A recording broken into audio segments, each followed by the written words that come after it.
Jacob, quand il est parti vers Ésaïe, il a divisé ses biens parce qu'il avait peur. Il ne savait pas ce qui allait se passer. On ne réussit pas dans ce monde quand on n'a pas pris le risque.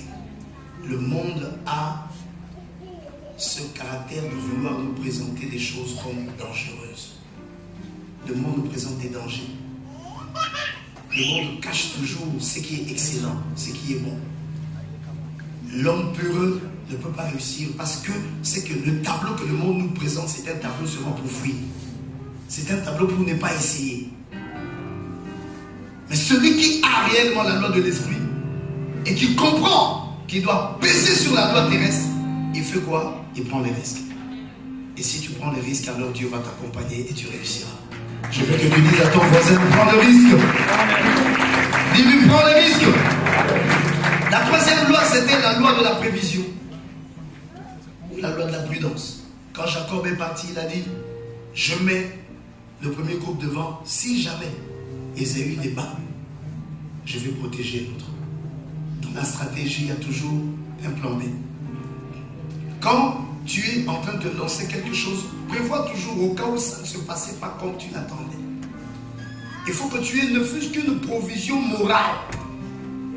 Que je tiendrai, je résisterai, je ne me briserai pas. Pourquoi beaucoup de gens n'arrivent pas jusqu'au bout de leur histoire? Parce qu'ils n'ont pas prévu.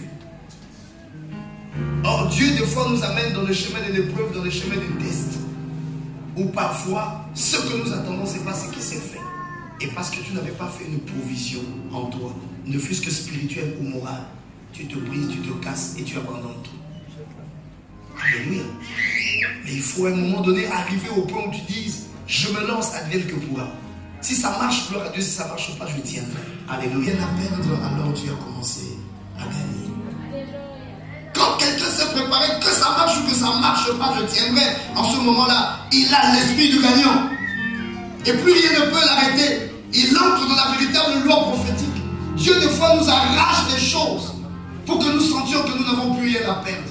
Il nous arrache. On peut t'envoyer même dans un monde où on te critique. La critique, ça crée la honte. Mais à un moment donné, la critique devient le vaccin. Alléluia.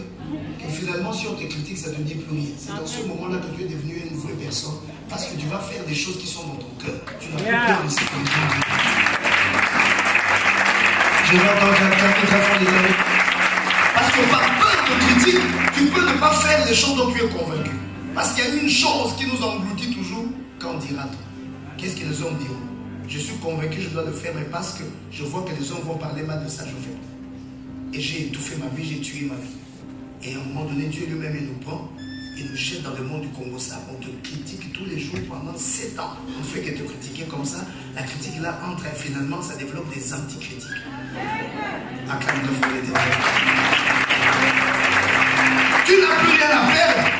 Tu as la provision morale, tu as la provision spirituelle. Tu te sens à l'aise, mais les gens n'ont qu'à parler. En ce moment-là, tu commences à faire les véritables choses, tu ne crains plus rien. Et la dernière loi, je vous l'ai donnée. C'est la loi de la persévérance ou la loi de la répétition. Jacob a mis les troupeaux, il les a coupés, 3 groupes.